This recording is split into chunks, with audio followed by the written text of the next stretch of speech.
Hello guys, welcome to on YouTube channel science career line.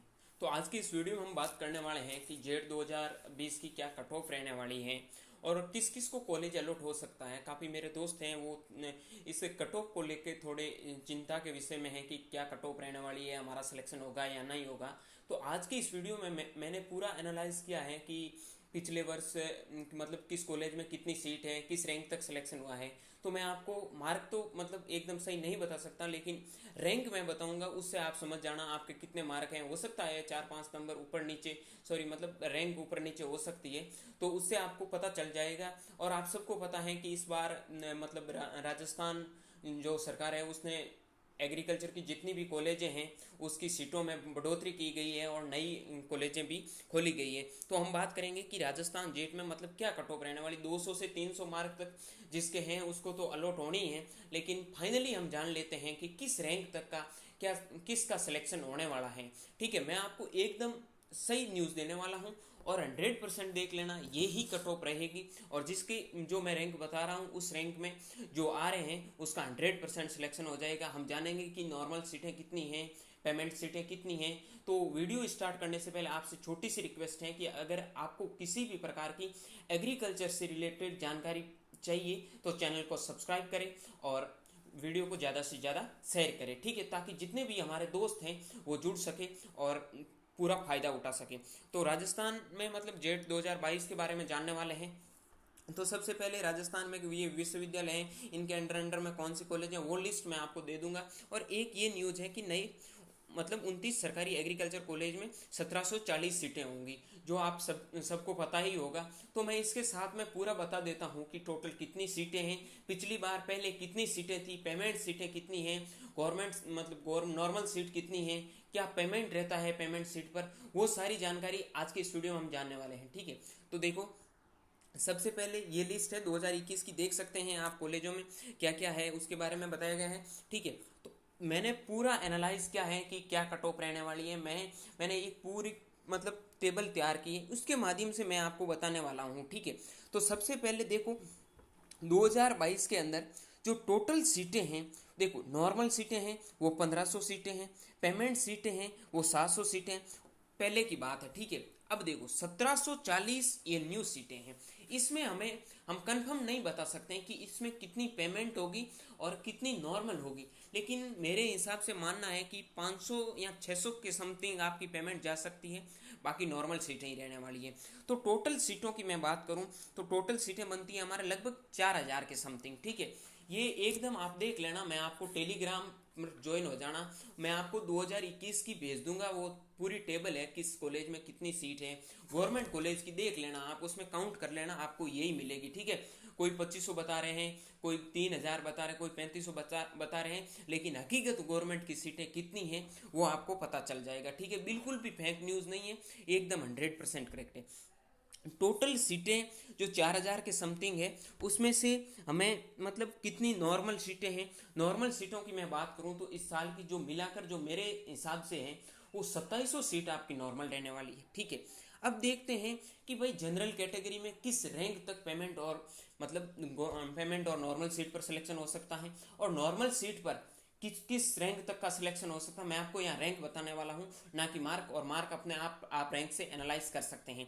ठीक है, तो देखो जनरल की मतलब जनरल में जो आता है, और उसकी जनरल में तो वैसे ऑल ओवर रैंक ही रहती है, उसकी जो रैंक 1800 समथिंग है उसका आराम से सिलेक्शन हो जाएगा, श्योर है। ठीक है, अब देखो सबसे बड़ी बात यह है कि हमारे पास भाई 4000 सीटें हैं, मैं 2000 तक मान सकते हो कि जनरल की 1800 रैंक तक ही सिलेक्शन कैसे होगा।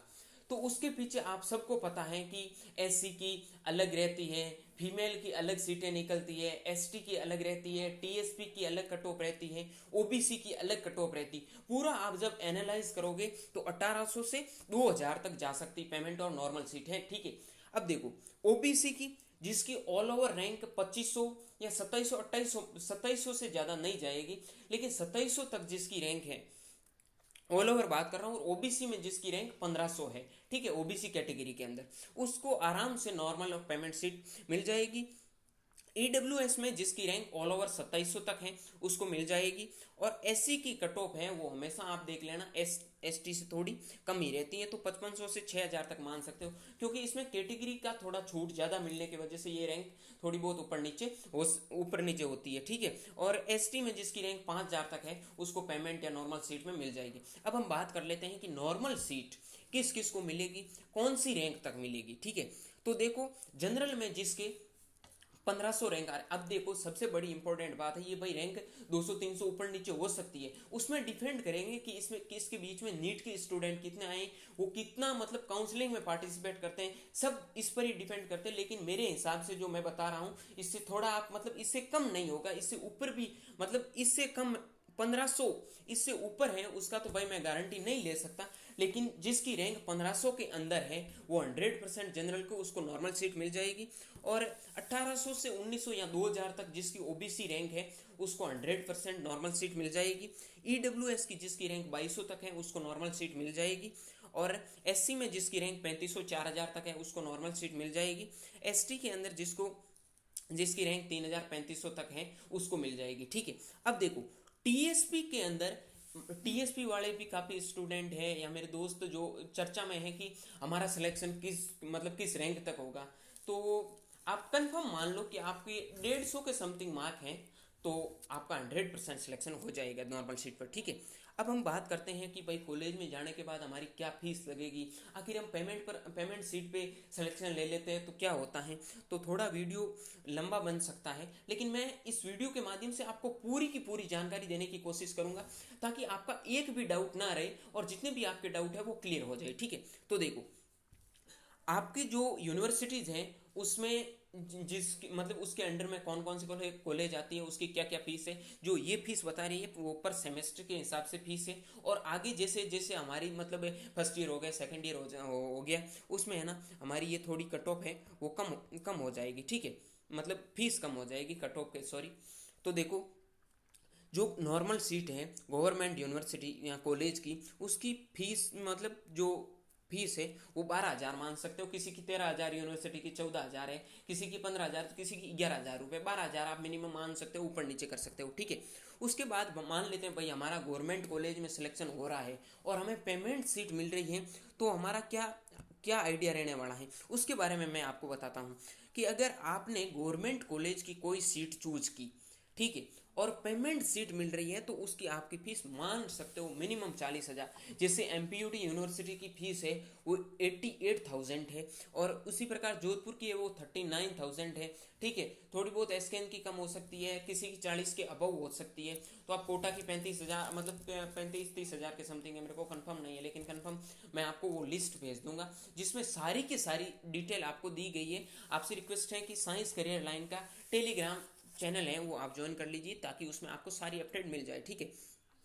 अब देखो एक होती एफिलिएटेड कॉलेज, एक होती प्राइवेट कॉलेज। काफ़ी स्टूडेंट जो डाउट में है मैं उनको बता देना चाह रहा हूँ कि एफिलिएटेड प्राइवेट कॉलेज होती हैं उसमें आपको डिग्री होती है वो गवर्नमेंट कॉलेज की मिलती है, लेकिन कॉलेज होती हैं वो प्राइवेट होती हैं, उसकी पर सेमेस्टर आप मान सकते हो वो 40,000 फीस है, ठीक है। इसमें आप मतलब सोचो तो जा सकते हो, इतना कोई मतलब आपके पास फीस देने का है कि फीस जमा करवा सकते हैं तो आप इस कॉलेज में जा सकते हो, कोई चिंता की जरूरत नहीं है, क्योंकि आपको वैसे ही डिग्री है वो गवर्नमेंट कॉलेज की मिलेगी, मतलब कॉलेज प्राइवेट होगी, ठीक है। और एक होती है प्राइवेट कॉलेज, तो इसमें जाने का कोई मतलब नहीं है, ठीक है। जो मतलब कोई किसी को भाई क्या लगे क्या समझे, लेकिन मेरे हिसाब से मानना है कि प्राइवेट कॉलेज में आप एडमिशन ना लें। हाँ, एफिलेटेड कॉलेज में किसी के पास फीस है, ज़्यादा दे सकता है और वो फ्यूचर में क्या करना चाहता है, ज़्यादातर गवर्नमेंट को प्रिपेयर करना चाहता है या मास्टर में नहीं जाना चाहता है, तो वो एफिलेटेड प्राइवेट कॉलेज चूज कर सकता है, ठीक है। एफिलेटेड प्राइवेट कॉलेज की भाई क्या कट ऑफ रहने वाली है तो उसके बारे में मैं बता देता हूँ। जिसकी रैंक मान लो आपकी 10K के पास मतलब 10,000 के समथिंग है उसको एफिलेटेड कॉलेज मिल जाएगा, ठीक है, कोई चिंता की जरूरत नहीं है। मैं आपको बता दूंगा कौन सी यूनिवर्सिटी के अंदर कौन सी एफिलेटेड कॉलेज आएगी। आप मेरे से पर्सनल पूछ सकते हो, मैं आपको व्हाट्सएप नंबर दे दूंगा, उससे आप पर्सनल पूछ सकते हो कि इस रैंक तक कौन सी कॉलेज मिल सकती है, ठीक है। अब प्राइवेट कॉलेज की फीस होती है 50,000 रुपये, आप लेना चाहो तो आपकी मर्जी, लेकिन मैं तो आपको यही सजेस्ट करना चाहता हूँ कि आप प्राइवेट कॉलेज मत ले। अगर आपकी मतलब 8,000 से 10,000 की रैंक है तो एफिलेटेड कॉलेज मिल सकता है, वो आप लेना चाहते हो तो ले सकते हो, कोई नहीं। लेकिन सबसे बेस्ट होता है गवर्नमेंट कॉलेज। तो गवर्नमेंट कॉलेज के लिए ओबीसी की थोड़ी कट ऑफ क्या है उसके हिसाब से देख सकते हो। एससी की कट ऑफ थोड़ी ऊपर नीचे हो सकती है, लेकिन जो यूआर मैंने रैंक मतलब बताई है, यूआर की रैंक इसी के हिसाब से आपकी कट ऑफ रहने वाली है। तो पूरे आपके जो डाउट हैं इस वीडियो के माध्यम से क्लियर हो गए होंगे।